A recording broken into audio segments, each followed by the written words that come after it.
Hello, everyone, and welcome to today's Sutta class. As usual, we will start with the Namo Tassa. Feel free to join if you like.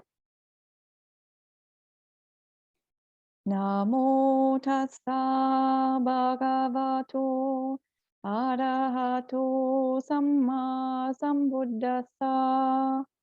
Namo Tassa Bhagavato Arahato Samma Sambuddhassa.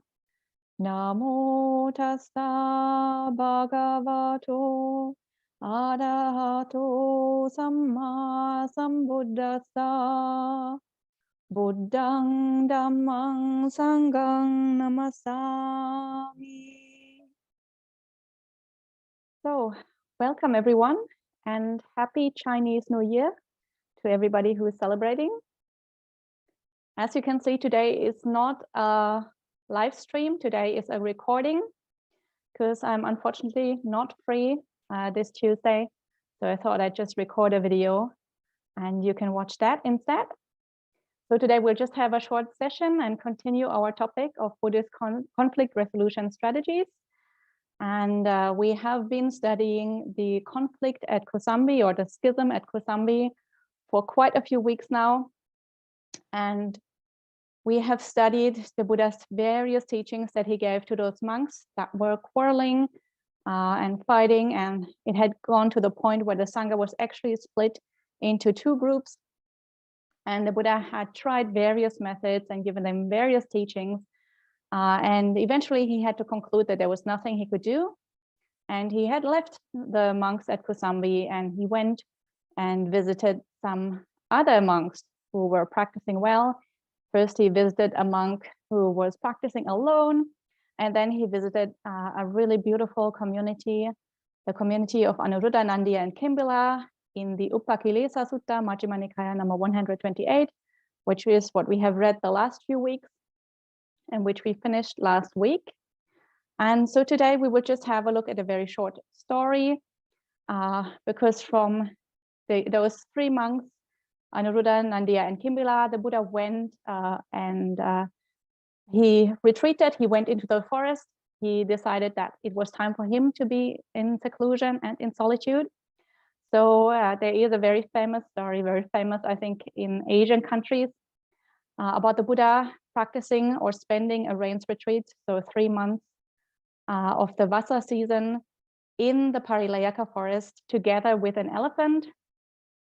And modern tradition also says together with a monkey, although this is not a story that we find in the canon itself or even in the commentaries.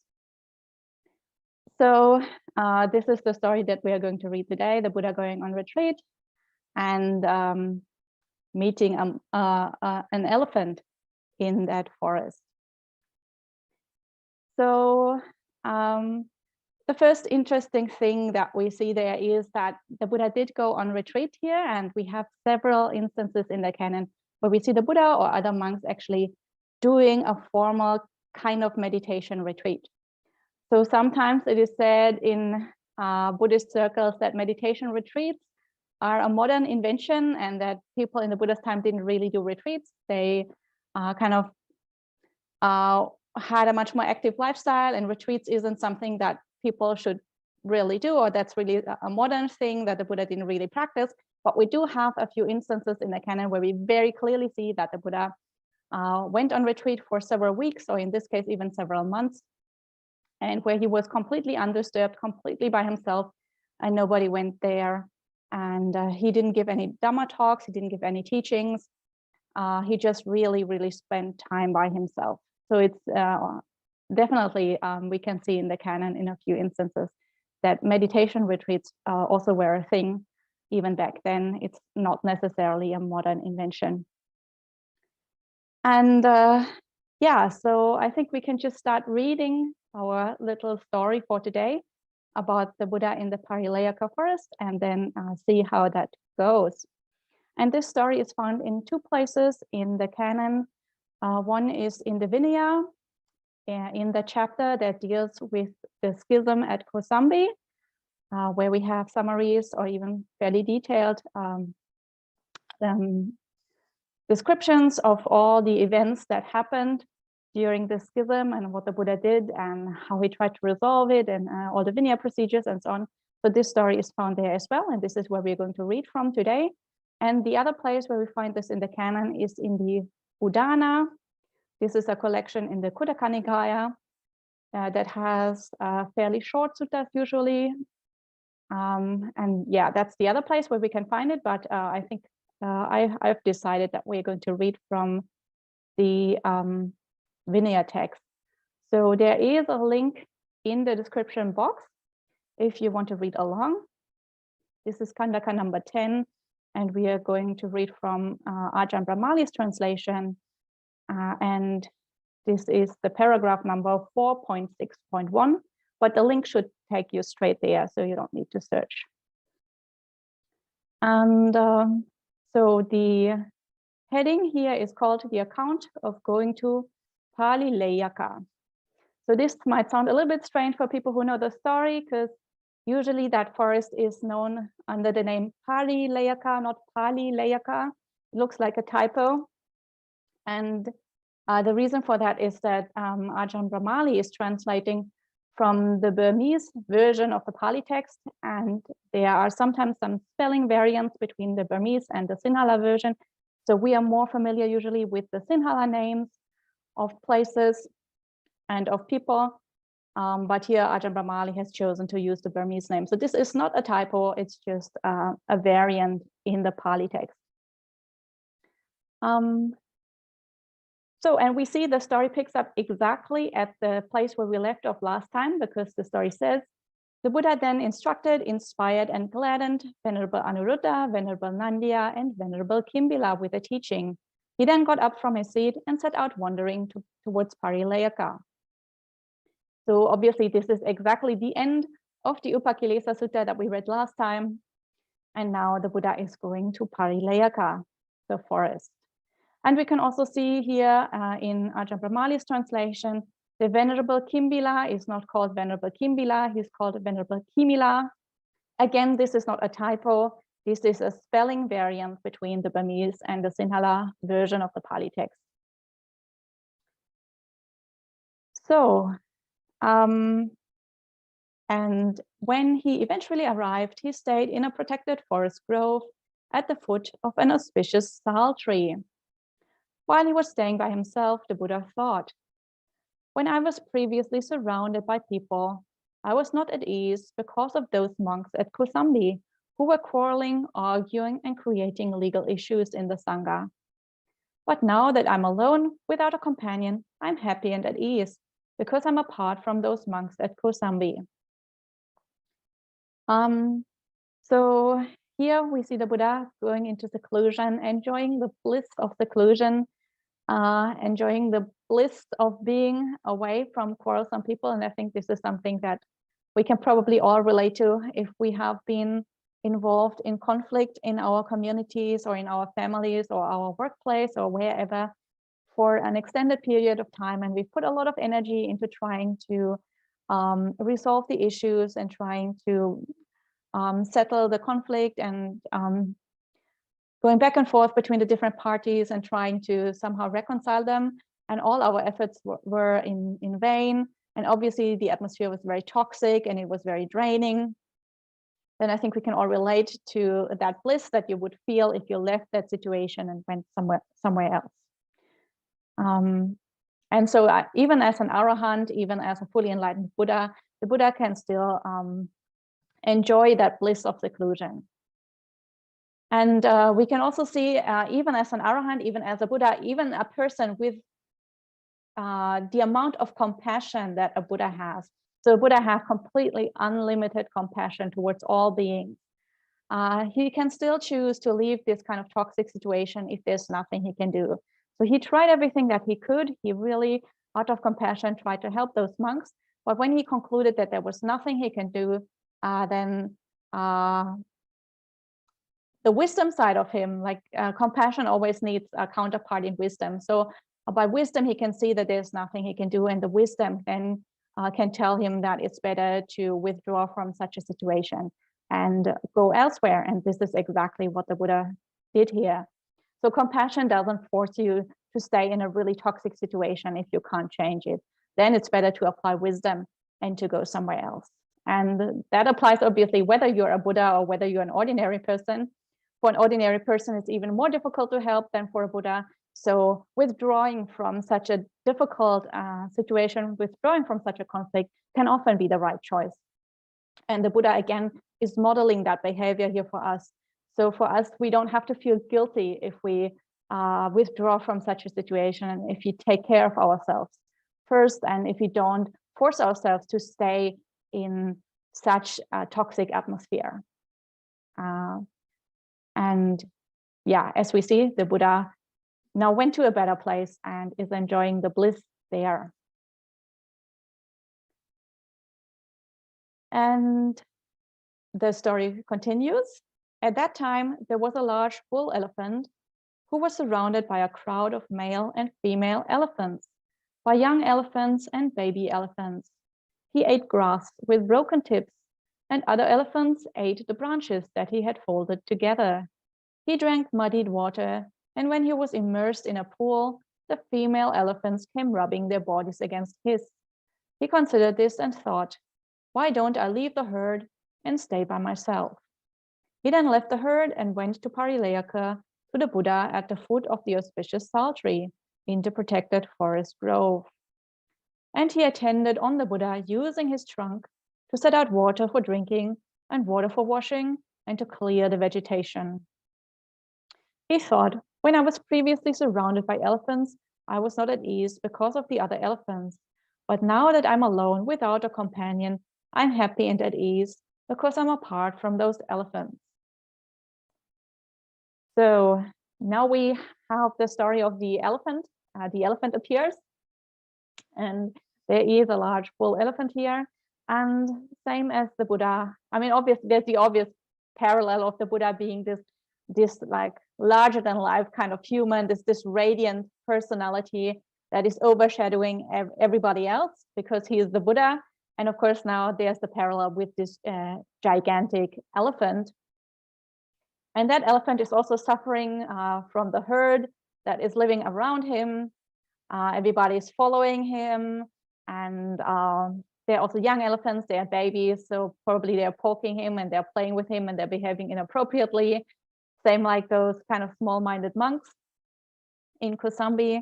And constantly they are sort of annoying him and sort of poking him and rubbing against him. And in this example here, of course, they are eating his food even. So the other elephants are eating the branches that he had folded. So they're eating his food and they are making his water dirty. So they're polluting his environment.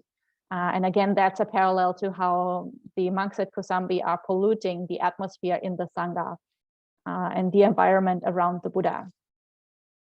And that elephant, just like the Buddha, considered that it's really unpleasant to stay there and decides to stay by himself. And then he also goes into the same forest as the Buddha and he meets the Buddha there. And then he takes the opportunity to make some good karma and he attends on the Buddha. So this is a very important part of this story because as you probably all know, it is next to impossible for a fully ordained monk or fully ordained nun to stay alone in the forest for an extended period of time without any contact to another human being. Even just staying for a few days is very difficult because of the way the Vinaya, so the monastic rules, are structured. So especially because in order to get food, we have to have contact with another human being. So we have to have contact with another being, not necessarily human as we see here, because here there is an elephant. So according to monastic rules, we are not allowed to store food overnight. So every day we have to find new food. And if we stay in the forest, we are not allowed to pick fruits. We're not allowed to dig up roots. We're not allowed to collect seeds or to collect nuts or anything like this, because all of that would be damaging plants. And damaging plants is also against the monastic rules. Or digging the earth to dig up roots that would also be another monastic rule that would be broken if we did that. And even if we pick up fruits that have already fallen to the ground, then that would be food that hasn't been offered, and then again we couldn't eat that. So it's not, according to the monastic rules, it's not actually possible to stay alone in the forest. And of course, the Buddha, as the ultimate role model for the sangha, has to follow the monastic rules. So in this story, obviously, there needs to be someone that is helping the Buddha to keep all those monastic rules. So for that reason, now there is this elephant here, and that elephant is offering the food and preparing water. It also says here, the elephant is clearing the vegetation. So again, when the Buddha lives in the forest, he needs to have a path where he can walk around and he can do walking meditation, and probably he needs a place to sleep and or to lie down. And again, you can't remove the plants that are already there, like you can't damage those plants. So you need that elephant to do it for the Buddha, so that the Buddha can actually live in that forest without breaking all these monastic rules.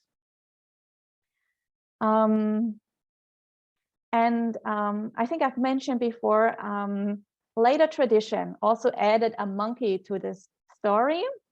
So in the canon itself, there's only the elephant, and just now I also checked some of the commentaries, and in the commentaries also there's only the elephant.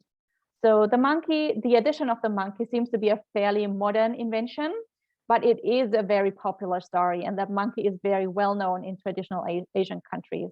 So I just wanted to mention that in modern times there is a monkey here as well, and the story with the monkey goes that the monkey was, of course, a monkey has 2 arms.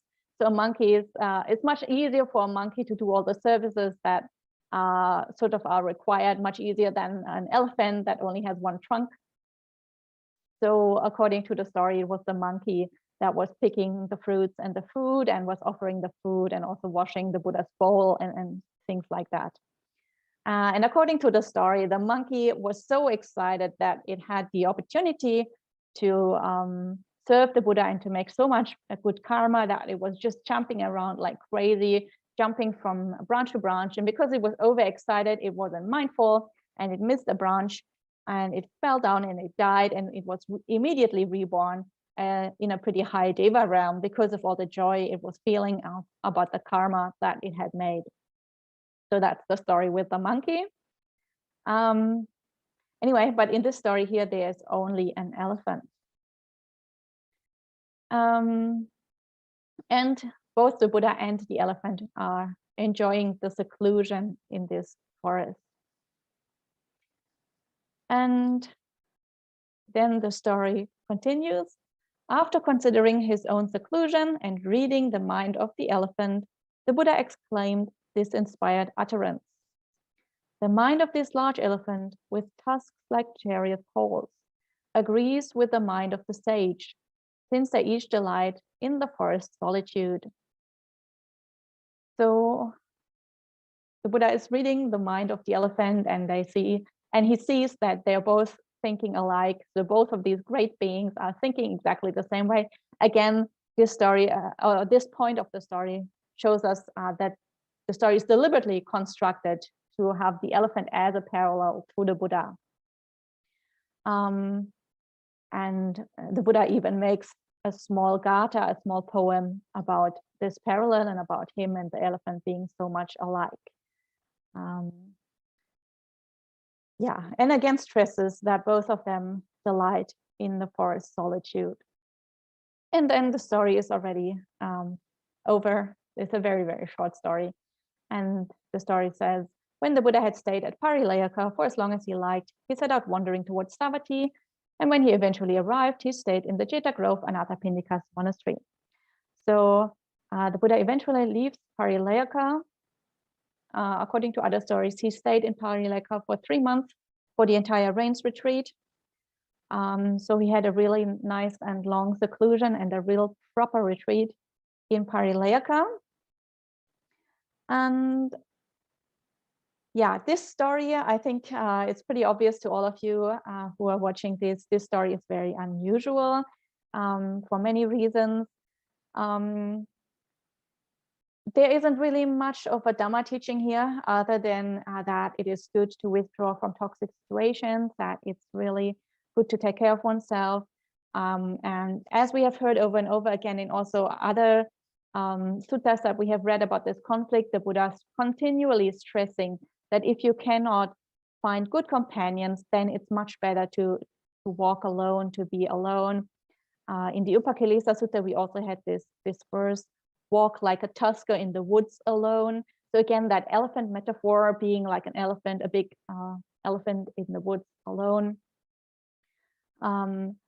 Unless you can find a worthy companion, but in this case, the Buddha obviously had problems with his companions. So he put his own advice into practice and went into the forest alone. And as you can see, this story is very unusual because there is this animal, an elephant, that had such a prominent role, and it's actually more like a fable than like a proper story that would actually have happened, like a realistic story. Because here the elephant is pretty much portrayed like a human being, thinking like a human, having feelings like a human, having a reasoned cognition like a human. His mind is even compared to the Buddha's own mind, which is quite amazing for an animal. So usually in the canon, we assume that animals don't have the ability to reason and to develop their mind in the same way that a human can. So this is very unusual for the canon. And especially to have like these kind of ideas about seclusion, about withdrawing from the herd, about being so much alike to the Buddha. That's really unusual. And this is more a feature of stories that are somewhat later. So for example, in Jataka texts, there are lots of animals that talk to each other, that are speaking, that act like human beings. So that's much more a feature of other types of texts, not really like not really a feature of usual sutta texts. And so this is one indication that these kind of texts could be somewhat late. We've talked about the Jatakas before. So this is somewhat similar to a Jataka in that respect. And we have talked about Jatakas. Jatakas are Indian folk tales. They're somewhat older than Buddhism, but they got incorporated into Buddhism at a later time. And this text also seems to be somewhat a little bit late, not very late, but a little bit late, because it is not included in one of the main four Nikayas. As I mentioned, this is in the Udana collection of the Khuddaka Nikaya and in the Vinaya. And we know that Vinaya texts are a little bit later than Sutta texts usually. There are very, very, very few parts of the Vinaya that are as old as the Suttas. A few, but very, very few. And the Udana itself is usually considered an early text, but the Udana also has parts that are earlier and parts that are later. And usually the gathas, so the poems, are earlier, and the stories around them are somewhat later. And so that also gives us an indication that this story with the elephant could be a little bit later than the early time of the Buddha. And for those of you who are interested, there is a very fascinating and interesting study that was done by Bante Analayo about the Udana collection, comparing the Pali version of the Udana with Chinese versions. And he also came to the conclusion that the things that are probably the oldest and which are closest between the collections are the gathas, so the verses, and that there is quite a bit of variance in the prose parts of the Udana, so they don't seem to be quite as early as the verses. And so both from the content of the story about an elephant that acts like a human, and from other criteria, from comparative studies, we can probably conclude that this story is a little bit late. And we can see that people were fascinated by these kind of stories over a long period of time. A lot more details got added in the commentaries. So this story is mentioned quite a few times, for example, in the Dhammapada commentary. And with like more details, more features, and so on. And as I mentioned, in more modern times, even the story was still expanded and enlarged, and a monkey was added, and many more details were added. So we can see that these stories evolve over a long period of time, and they inspire Buddhists over a long period of time. So this was the story about the Parilayaka forest. As I mentioned, just a really cute little story, but it belongs to our topic of the conflict at Kosambi, so I didn't want to leave it out. And it is very famous in traditional Buddhist countries. Next time, we are going to continue with the Kosambi conflict, and we're going to see how the Buddha finally settles it. So next time is probably going to be the last session about the Kosambi conflict. And we see how the monks finally see reason and how they all go to the Buddha and ask him to help them to reconcile. So if you have any questions about today's story with the elephant, you can ask them next time, or you can leave them in the comment section, and then I will see them and I will try to answer them. And otherwise, again, happy Chinese New Year. And I hope to see you all next week. We will end with 3 sadhus as usual. Feel free to join if you like. Sadhu, sadhu, sadhu. And have a good week.